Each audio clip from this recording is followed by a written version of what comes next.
The sun burned low over the desert horizon, casting long, jagged shadows across the sparse landscape.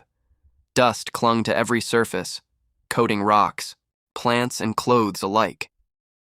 Marisol Yazzie had walked for hours, her feet sore, her dress tattered, and her skin grimy from weeks without proper care.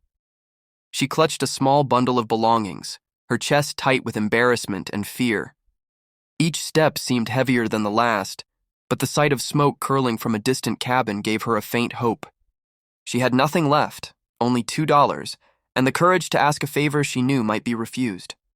Eli Mercer, 35, was repairing a section of the fence when he noticed her approach. His skin was tanned from endless days under the desert sun, his hands calloused from years of hard labor. He wiped sweat from his brow and watched silently as Marisol hesitated at the edge of his property, her gaze flitting between him and the doorway of his modest home. Something in her posture, shame mixed with quiet determination, caught his attention. He didn't move immediately, letting her gather courage to speak. "Only have $2, she said, her voice barely audible over the soft breeze. "Please, could I maybe shower at your home? I haven't bathed in weeks." Her words trembled, but she didn't look away. The apology hung in the dry air, fragile as a spider's web. Eli studied her carefully. The dirt on her skin, the torn fabric of her dress, the desperation in her dark eyes. But he also saw something else. Resilience. She hadn't begged before, she hadn't cowered. She had asked. Eli straightened, resting his hands on his hips. "You came a long way," he said quietly. "I've got water. You can wash. No charge." His voice was steady, calm, carrying neither judgment nor doubt. Marisol's eyes widened, a mixture of relief and disbelief. She had expected rejection, maybe even laughter. Instead, this stranger, rugged, distant but not unkind, was offering her dignity when she had none left to claim. Thank you," she whispered. The $2 fell from her fingers, clinking softly on the wooden porch. Eli waved them away, motioning for her to enter. "Don't worry about that. Just get cleaned up. You'll feel better." She nodded, swallowing her pride, and stepped inside. The scent of wood and soap drifted in the air, comforting and foreign. For the first time in days, Marisol felt a small spark of normalcy, something she hadn't felt since she left her home behind months ago. The bathroom was simple, a tin basin with running water, a wooden bucket, and a small bar of soap left for visitors. Marisol hesitated at first, unsure of boundaries, then set down her few belongings and dipped her hands into the warm water. She scrubbed gently, trying to remove the layers of dust and sweat. Every stroke felt like reclamation, a tiny act of reclaiming herself after so much neglect. Her hair clung in wet strands to her shoulders, her clothes soaking through, but she didn't. This moment, however fleeting, was hers alone. Eli stood outside the door, leaning against the frame. He kept his distance, giving her privacy, but he remained nearby, a silent guardian. He remembered similar moments from his younger days when he had been lost, alone, and grateful for the kindness of strangers. His life in the desert had taught him patience, observation, and a deep respect for personal dignity. He didn't interrupt, didn't comment.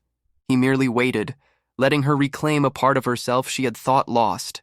When Marisol emerged, wrapped in a rough towel, her hair damp and shining, Eli nodded appreciatively. "Feeling better?" he asked. Her cheeks flushed, partly from the warm water and partly from self-consciousness, but she nodded.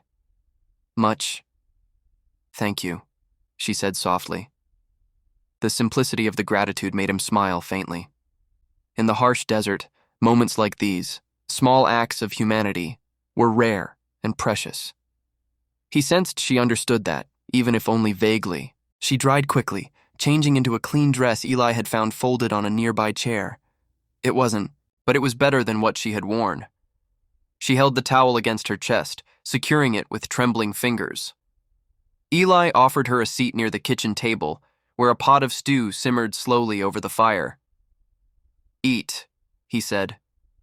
"You've got a long road ahead, and you need strength." She hesitated before sitting, grateful for the warmth, the smell, the unexpected safety of the cabin.